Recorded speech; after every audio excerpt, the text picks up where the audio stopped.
पेड़ हमारे जीवन का अमूल्य हिस्सा है। ये पेड़, अगर हम आज जी रहे हैं, सांस ले रहे हैं, तो उसकी वजह है पेड़।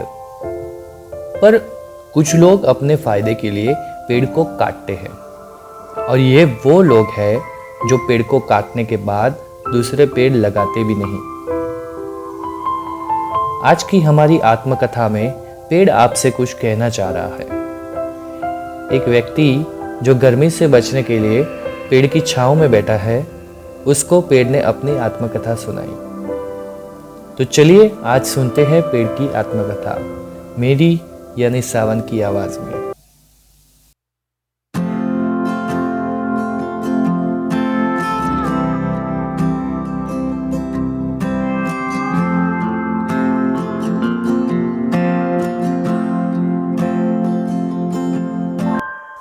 हेलो भाई साहब, हेलो, आपके पीछे हूं मैं बोल रहा हूं, पेड़ जिसकी छांव में आप कब से बैठे हैं।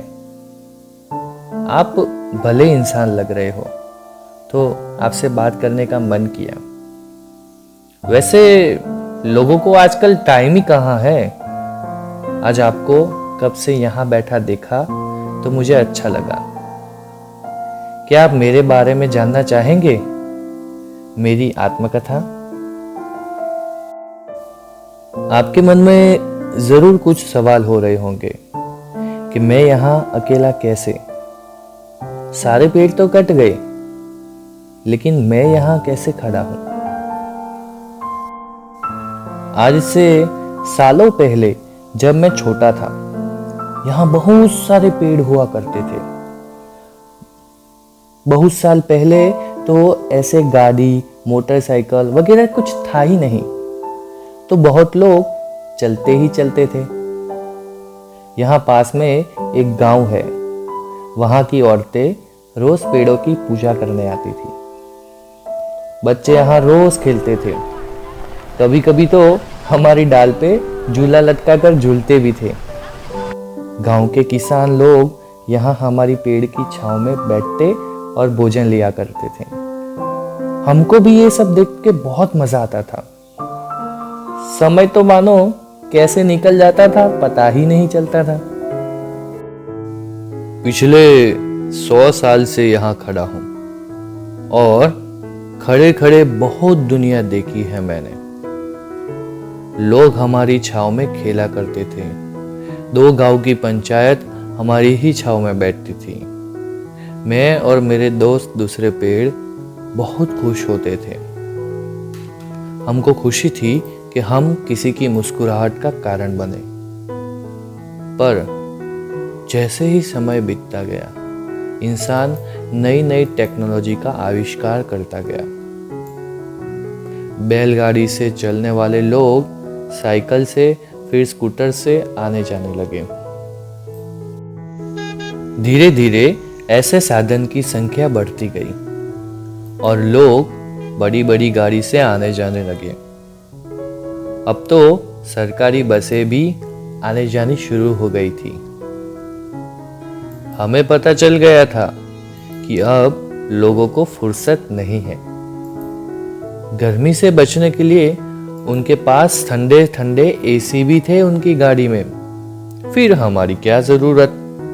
बातें तो मोबाइल से या टेलीफोन से ही हो जाने लगी थी, तो पंचायत भी कोई बैठती नहीं थी। फोन पे ही सारे मसले सुलझने लग गए। लोगों को मनोरंजन के लिए टेलीविजन भी मिल गया था।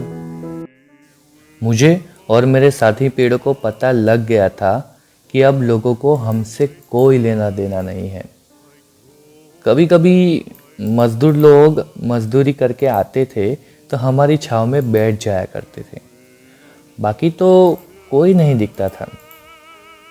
हम अक्सर लोगों की प्रतीक्षा करते थे कि कोई आएगा और हमसे बात करेगा, पर ऐसा कोई नहीं मिला।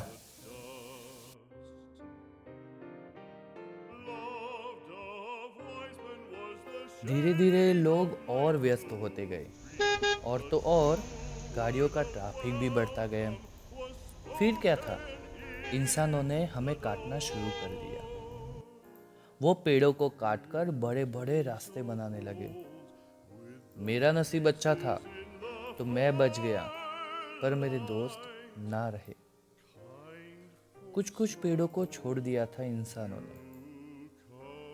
दोस्त, मैं तो यही बताना चाहता हूँ कि हमको काटा तो कोई दिक्कत नहीं, पर उसकी जगह पे दूसरे पेड़ बोने चाहिए थे। एक दिन अगर हम नहीं रहेंगे तो पर्यावरण प्रदूषित हो जाएगा, आपको अच्छी हवा नहीं मिलेगी, फिर कैसे सांस लेंगे आप? हम नहीं रहेंगे तो बारिश भी नाराज हो जाएगी, नहीं गिरेगी कभी। इसीलिए भैया, मैंने आपको ये सब बात बताई। अगर समझ में आई हो तो मेरी बात ज़रूर मानना, हमें मरने से बचाना ज़रूर। Now when day dawns on the brow of the moorland, lone stands the house, and the chimney stone is cold. Lone, let it stand now, the friends are all departed. The kind hearts, the true hearts that loved the place of old.